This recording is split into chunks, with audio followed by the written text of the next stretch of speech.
How to wake up early in the morning.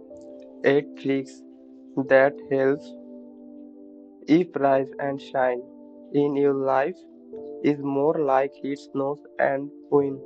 Try these tips for making friends with your alarm clock. 1. Shift your wake up time gradually. Slow and steady wins the race according to pair up. This means you should not jump from a 9 a.m. wake up time to 7 a.m. wake up call within a day.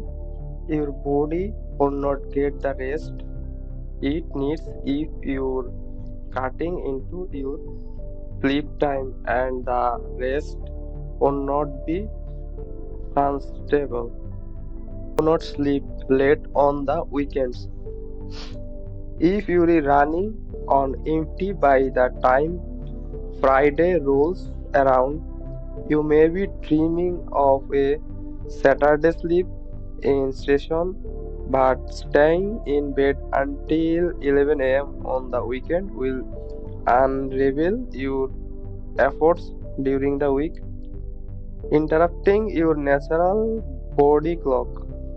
This applies to people in a hybrid work situation who sleep in on at home work days too. Number 3. Wind down 2 hours before bedtime. Build an evening routine that helps you relax and primes you for bedtime, says Colin, an associate professor and director of the Sleep and Depression Laboratory at Rayron University in Toronto. Start by shutting down on all God directed activities. That means no work, emails, no homework. Nothing that will be difficult to easy out of Dr. Kearney size. Number 4. Get bright light first thing in the morning.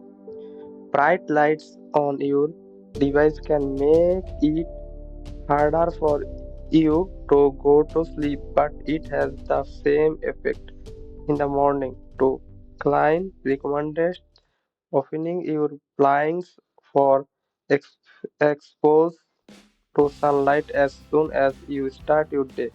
And if you're dealing with dark morning, invest in a light box for 15 to 13 minutes of light therapy. 5. Meal prep and make to-do list at night. If you're a night owl struggling to wake up early, consider trimming down your morning activities so you can squeeze out a few more minutes to sleep. Carney says, what can you move to the night before so you can stay in bed a light longer and make your morning routine easier to manage? Number 6.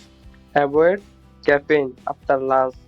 While you may need an after lunch hit of espresso to get you through the rest of the workday, the caffeine may be keeping you up at night.